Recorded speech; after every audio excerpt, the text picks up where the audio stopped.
Gojo has defied fate, setting up the path that would change the history of not only sorcery, but the entire world. He achieved this with Hollow Purple, leaving a scar on the city as a testament to his domination over Sukuna. The man harnessed Oppenheimer and did a new don't miss. That's right. After Gojo completely obliterated Agito with blue, he regenerates his arm, a feat comparable to Sukuna himself. Gojo has been nothing short of inventive throughout this fight, using a new power called Unlimited Hollow, expanding his domain, shrinking it, and even using RCT to heal brain damage. Every significant attack from a sorcerer is preceded by a spark of curse energy that swells up within them, similar to the sure hit effect happening right before a domain expansion. Needless to say, massive moves require this spark, and even though Gojo has extremely efficient curse energy consumption, it's no surprise that even he experiences this requirement. Therefore, to activate his new power of Unlimited Hollow, he starts the incantations that Sukuna easily concluded that he was about to fire a red. This shows how perceptive and quick Sukuna is that he can accurately guess Jujutsu in a heated moment. Therefore, to counter Gojo's red, Sukuna decided to make Mahoraga tank it to defend himself, as well as facilitate the Shikigami's adaptation. If you forgot, Mahoraga had already adapted to Gojo's blue and infinity attacks earlier, leaving him with only red and purple attacks. But this is Satoru freaking Gojo, subverting all expectations. He instantly changes his stance and shoots the red attack into the sky. This thoroughly and rightfully shocks Sukuna as he panics into giving Mahoraga an instant order to chase after the attack. Well. The community definitely did not think that this chapter would end up contributing to the "Save me, Mahoraga-kun" meme, but it just did. Bro is a fraud. Are you not ashamed of yourself?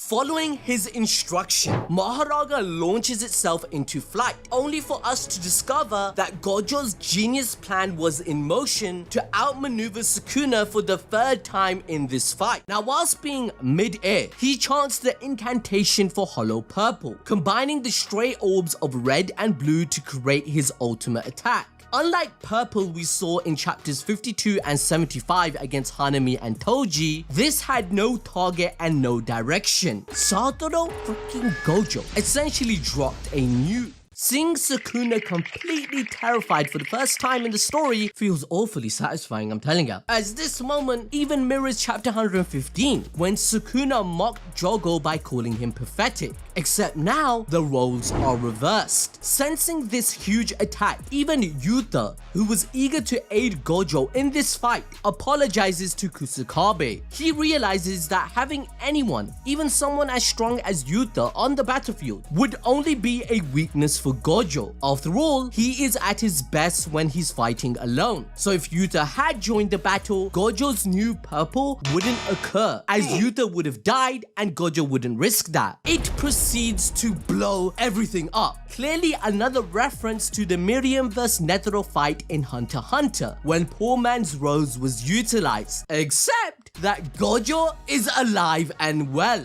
And bloody hell, so is that shirt, bro. Like, what's that even made from? It can literally solo the whole verse at this point. Why isn't Gojo shirtless, bruh? Oh wait, that was a bit sus. No.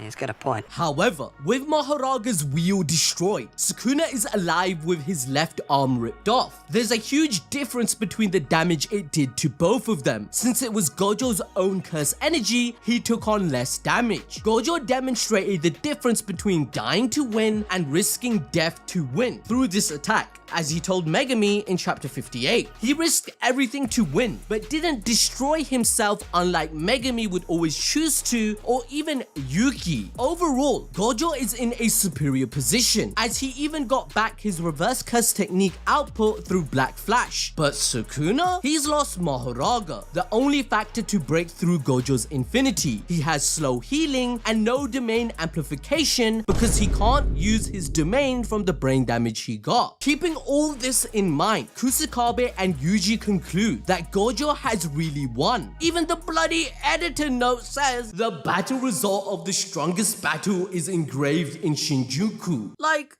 bruh, Remember when Sukuna called Gojo just a fish upon his cutting board? Remember when Gojo tanked Malevolent Shrine like it was fine?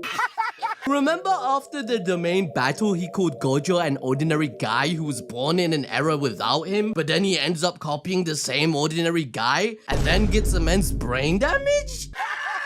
Remember when Sukuna claimed to be the honored one and strongest? Not anymore. Now to enjoy more peak fiction, why not watch the video on your screen right now regarding Boruto's time skip? It has finally started.